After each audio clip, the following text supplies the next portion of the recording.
This has been wonderful. I know that you didn't have a lot of time to share with us this morning, but we really do appreciate your calling in. I wanted to ask if Glenn or Dr. Glenn McIntosh or Dr. J. Marks had some comments or some questions for you. We've got some people waiting on the line. Unfortunately, our technology is such that you probably you won't be able to hear their questions unless you were listening to it through the radio. But certainly you can interact with the other two guests that are here in the studio if you've got a few minutes. Of course. Doc, I just want to, this is Jay Marks. I just want to thank you again for your continued work and your life's commitment to this work. I started reading your work in 1991 when I started teaching at Northern High School in Detroit. And it's definitely been has served me well. So continue your good work, my brother. I appreciate you. Well, thank you very much. Dr. Conjucla, it's good to hear you, and I recall your first book, Conspiracy to Destroy Black Boys. I think it's still relevant in today's era. Any thoughts on how do we stop the labeling process of African-American males, which essentially stops them in their tracks from learning and growing and moving to the professional ranks? Well, one of the things I just want to say in closing, and as I answer your question, is that Detroit has always been on the cutting edge, whether it's been the start of an Afrocentric school or, in this case, single-gender classrooms in schools. And as you know, there was always that battle with ACLU and the NOW organization with regards to Title IX. And yet the reality is, 20 years later, after Marcus Garvey School or Paul Robeson or Malcolm X School, now America sees the significance of single-gender classrooms in schools, and yet Detroit was trying to teach the nation that 20 years ago. In my hometown, Chicago, as you know, we have a school called Urban Prep, and it's in our poorest neighborhood, Inglewood, and 4 years ago, only 6% of our students were on grade level when they entered as freshmen, 107 of them. 4 years later, all 107 of them graduated, were accepted in four-year colleges, and earned over $5 million in scholarships. There's nothing wrong with African-American children, and specifically African-American males. But at Urban Prep, 60% of our teachers are male teachers, and they understand Black boys' learning style. But Detroit was trying to teach us that 20 years ago and had to go through all kind of litigation that didn't make sense. Right. Well, Dr. Jawanza Conjucla, we thank you so much for joining us again. His new book, the title Understanding Black Male Learning Styles, is available either through the website, AfricanAmericanImages.com, or dialing 800-552-1991, or visiting the Shrine of the Black Madonna bookstore. We thank you so much for joining us. Thank you. My regards to Reverend Jim. We will, and he's going to be very upset that he missed you, but I'll make sure I pass that greeting along to him. Thank you so much, and have a blessed day. Weekend. All right, thank you. All right, yes, indeed.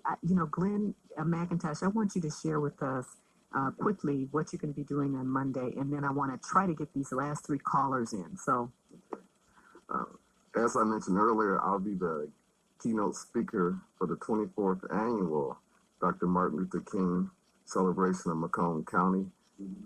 That event is 6:30 on Monday, and will be held at the Royalty House located in Warren, Michigan.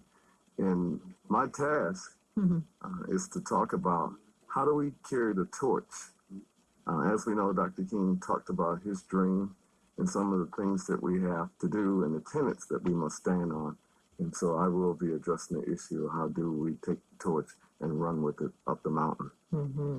Let me ask you, Dr. Marks, how are you going to spend the King holiday? Well, I know one of my babies will be home with me, so we're going to go to the march that Donna will be at in Southfield. Okay. Yeah. Okay, I hope United Methodist Church. Oh, that's wonderful. And it is Southfield Pavilion. Yeah, I'm going to, Big Brothers Big Sisters in Flint, which is one of my consulting clients. They're hosting a King breakfast at University of Michigan Flint. I'm going to go to that. And then I'm going to try to sneak into Glenn's, if I can get some seats and tickets there. It's been pretty backed up, but I'm on the waiting list.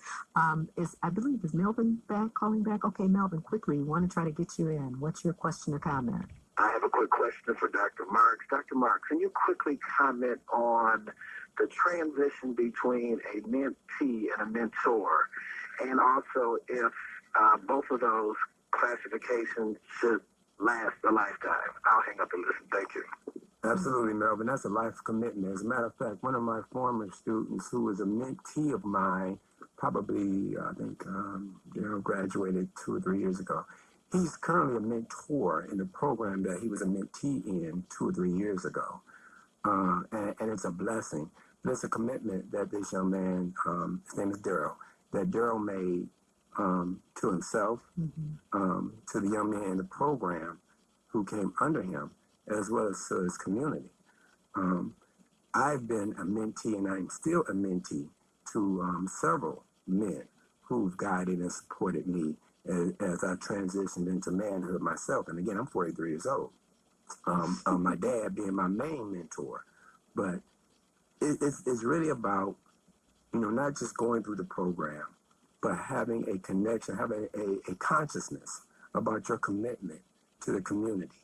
And again, I believe any and all of us can be mentors. I believe many of us are mentors. One of the major problems is how we're mentoring. These young men who are exposed to drug dealers and negative behavior in their communities and the streets, they've been mentored to. They've been mentored to by the wrong people in the wrong way, in a negative fashion. So we need to turn that cycle around. And that's why I say these young men, it's very difficult, not that you can't, but it's very difficult to be what you can't see. And we need to give them an opportunity to see positive male role models, positive male mentors, so that they can become that in their own way. Not, I tell my boys, don't be like me. Be the best you can be. Be the best you can be. All right. Thank you, Melvin. All right. Okay, well, listen, I want to thank all of my guests for being here this morning and helping me out. Oh, I'm getting a signal from somebody. One more thing. I just wanted to add, I'm sorry, I just wanted to add one last piece. And that one last piece, my fraternity brother again said that how our young men can learn.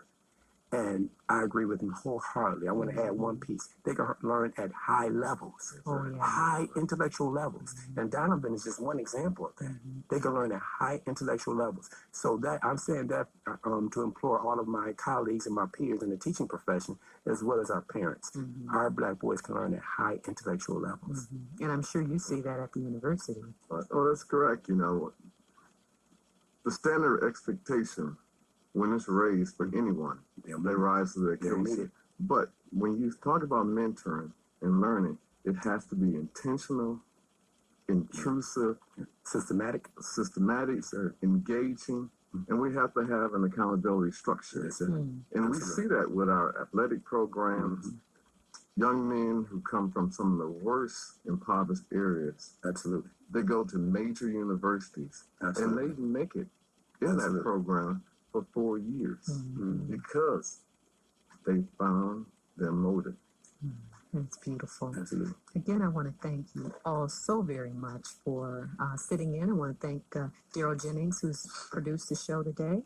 Thank our guests, Mr. Donovan Dennis, Glenn McIntosh, Dr. J. Marks, and also Dr. Jawanza Kunjufu. We wish you all a happy Martin Luther King Day, and we wish you also a blessed, blessed new year. Thank you so much.